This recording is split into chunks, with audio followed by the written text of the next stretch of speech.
उत्तर प्रदेश सरकार की महत्वाकांक्षी योजना निराश्रित गौवंश संरक्षण के तहत ब्लॉक मझगवा के प्रहलादपुर गांव में बनी गौशाला का पंडित श्रीराम शर्मा, पशुधन मंत्री धर्मपाल सिंह, मीरगंज विधायक डॉक्टर डीसी वर्मा आदि के द्वारा गोवर्धन पूजा के साथ शुभारंभ किया गया। गौशाला में निजी सहयोग से 78 गाय रखी गई हैं।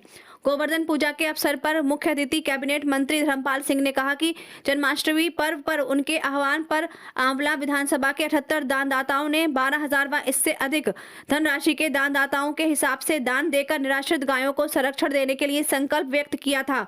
उन्होंने समस्त प्रहलादपुर गांव व क्षेत्र के लोगों से गौशाला की देखरेख में सहयोग करने की अपील की। उन्होंने कहा कि इसी प्रहलादपुर गांव का एक छात्र दुष्यंत कुमार शर्मा गाय का दूध पीकर जज बन गया। मीरगंज विधायक डॉक्टर डीसी वर्मा ने पशुधन विभाग द्वारा चलाई जा रही योजनाओं के बारे में विस्तार से जानकारी दी एवं क्षेत्रीय लोगों को एक एक गाय पालने की सलाह दी। इस शुभ अवसर पर बरेली के एडीएम ई दिनेश कुमार सिंह, एसडीएम आंवला गोविंद मौर्य, एसपी देहात मुकेश चंद्र मिश्र, टीसी मनरेगा हसीब अंसारी, मुख्य पशु चिकित्सा अधिकारी डॉक्टर मेघश्याम, अपर निदेशक बरेली मंडल डॉक्टर ललित कुमार वर्मा, मझगवा ब्लॉक प्रमुख यशवंत सिंह, मीरगंज ब्लॉक प्रमुख गोपाल कृष्ण, ग्राम प्रधान पुष्पलता वर्मा, बीडीओ आनंद विजय, एडीओ अभय आर्य, सचिव प्रियदर्शन, हेमंत श्याम, अजय कुमार आदि मौजूद रहे। हमारी प्रोवाइड करा रही है, जबकि 17 से पहले वो मात्र 3 जिलों में चलता था। आज हमारे पूरे 75 जिलों में सेक्स सीमेंट अवेलेबल है। सभी ब्लॉक के जितने भी अस्पताल हैं सब पर अवेलेबल है और हमारी सरकार लगातार जोर भी दे रही है। इससे पहले सीमेंट की कास्ट लगभग 15 रुपए पड़ती है, लेकिन माननीय मंत्री जी के प्रयास से ये 100 रुपए में एक बार इससे कृत्रिम गर्भाधान कराया जाता है। ये माननीय मंत्री जी की देन है। मंत्री जी ने ही इसको कराने का काम किया है और हमारे देश के सम्मानित प्रधानमंत्री, उनको जितना धन्यवाद दिया जाए इस विभाग को आगे बढ़ाने के लिए उतना कम है। जब 2019 में माननीय प्रधानमंत्री जी ने दोबारा शपथ ली तो इस देश में पहले पशुपालन विभाग एनिमल हस्बेंड्री डिपार्टमेंट अलग विभाग नहीं हुआ करता था, कृषि मंत्रालय का ही एक विभाग हुआ करता था। माननीय प्रधानमंत्री जी ने पशुपालन विभाग को अलग कर इस देश में अलग से पशुपालन मंत्रालय बनाने का काम किया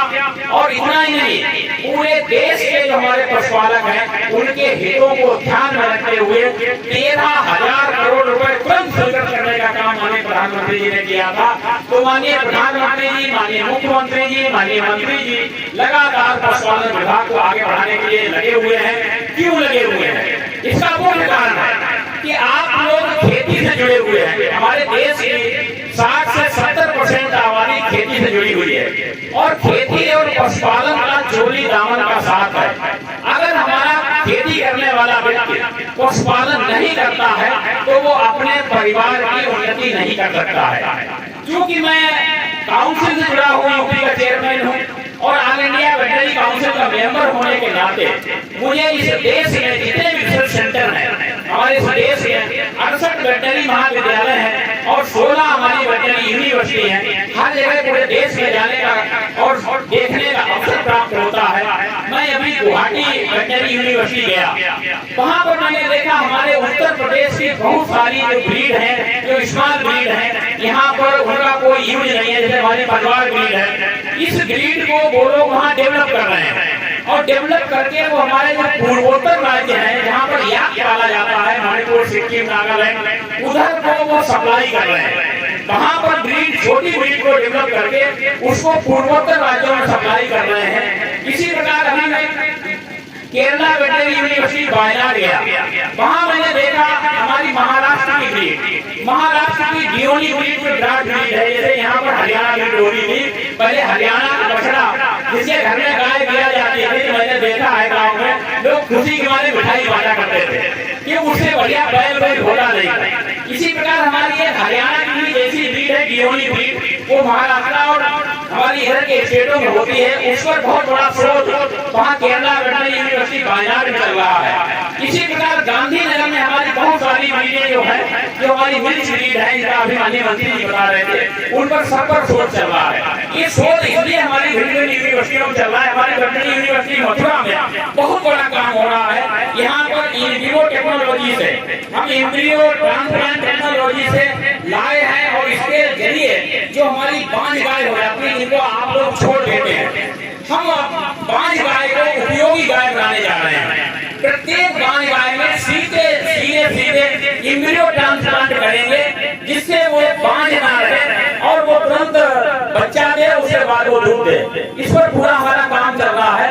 एक भाई साहब के ही सहयोग से, माननीय मंत्री जी और माननीय केंद्रीय मंत्री रूपाला जी के सहयोग से बरेली में भी डीएल एग्रो उसमें मुख्य पार्टनर है, राजीव की एक कंपनी है, उसके माध्यम से बरेली में भी एक एम्ब्रियो ट्रांसप्लांट टेक्नोलॉजी के माध्यम से यहाँ पर भी एम्ब्रियो फर्टिलाइजेशन की तकनीक के द्वारा हम गायों को गर्भाधान का काम करेंगे, जिससे हमारी कोई आवारा गाय ना रहे। अभी तक क्या है, आप लोग ये गाय क्यों छोड़ते हैं?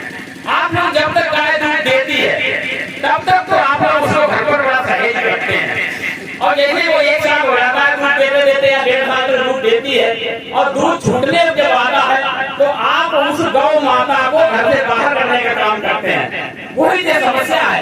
ये गाय कोई दूसरा नहीं छोड़ गया, गाय छोड़ने वाले भी आप ही सब लोग हैं, हम ही लोग हैं। इनको कहीं से कोई दूसरा नहीं छोड़ जाता है, हम ही लोग छोड़ते हैं। जब वो हमारे लिए अनुपयोगी हो जाती है तो उसको हम घर से बाहर छोड़ देते हैं, और जब उपयोगी होती है तब उसको हम घर के अंदर रखते हैं। और जो हमारे मेल है, काम कर रहे हैं। अब हमारा सेक्स शॉर्टेज सीमेंट जो आ गया है, इसमें 90% फीमेल पैदा होंगे तो मेल पैदा ही कम होंगे, और जो 10% होंगे भी उनको हम तुरंत कास्ट्रेट करा देंगे। हमारा पशुपालन विभाग तुरंत कास्ट्रेट करा देगा, तो निश्चित तौर पर हमारी मेल की संख्या नगण्य होगी, और फीमेल को हम जो हमारी नई तकनीक है उसके माध्यम से लगातार उसका गर्भाधान करते रहेंगे, तो हमारी वो अनुपयोगी नहीं होगी, हमेशा उपयोगी रहेगी, हमारे हमेशा काम में आएगी, हमेशा दूध देगी।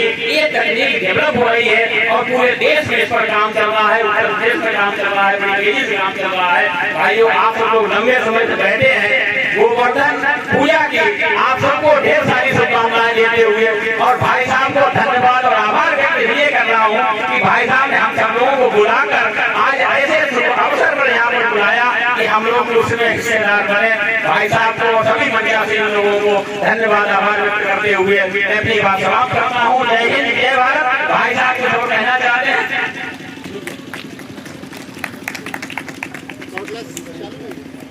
देखिए, गोवर्धन पूजा हुई और जो जिस पूजा में बिना प्रसाद लिए जाएंगे उन्हें पुण्य की जगह पाप लग जाएगा, इसलिए आप प्रसाद लेने जरूर जाएंगे।